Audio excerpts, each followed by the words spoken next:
les personnes atteintes de diabète ont souvent des problèmes de pied. En effet, le diabète endommage les nerfs qui nous donnent la sensation du toucher ou de la sensation. Nos pieds sont normalement l'une des premières parties du corps à être affectées et les personnes atteintes de diabète perdent souvent la capacité de sentir avec leurs pieds. Cela signifie que s'ils se coupent les pieds, s'ils se brûlent les pieds ou s'ils se blessent les pieds, de quelque manière que ce soit, ils peuvent ne pas s'en rendre compte. Souvent, ils ne se rendent pas compte quand l'une de ces plaies s'infecte. Cela peut entraîner de très graves problèmes. Il n'est pas rare que les personnes atteintes de diabète soient amputées, d'orteils, de pieds ou même d'une demi-jambe en raison d'une plaie infectée.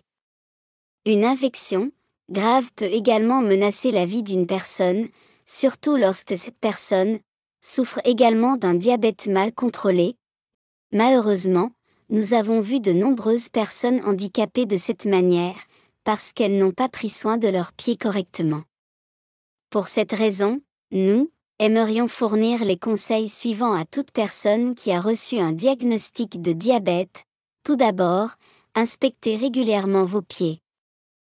Assurez-vous de regarder attentivement entre vos orteils et sur vos semelles. Si vous avez du mal à voir la plante de vos pieds, utilisez un petit miroir ou demandez à un membre de votre famille ou à un ami de vous aider. Recherchez des coupures, des fissures ou des cors. Si vous en trouvez, il est important de les garder aussi propres et secs que possible. Deuxièmement, assurez-vous que vos ongles d'orteil sont soigneusement coupés, afin qu'ils ne coupent pas votre peau. Troisièmement, essayez d'utiliser des chaussures confortables qui ne coupent pas votre peau et ne restreignent pas la circulation sanguine de quelque manière que ce soit. Essayez également d'utiliser des chaussettes confortables et amples. Quatrièmement, ne marchez pas pieds nus. En particulier, ne marchez pas sur des surfaces comme le béton ou le soleil qui peuvent être chauds. Cinquièmement, si vous avez des callosités aux pieds, n'essayez pas de les enlever vous-même.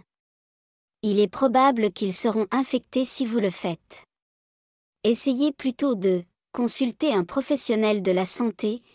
Sixièmement, si vous pensez avoir une plaie infectée au pied, essayez de consulter un professionnel de la santé dès que possible. Les signes d'infection sont une rougeur autour de la peau, du pus et une douleur accrue. Si vous suivez ces règles, vous éviterez probablement les graves conséquences de l'amputation et de l'invalidité qui ont affecté la vie de nombreux diabétiques.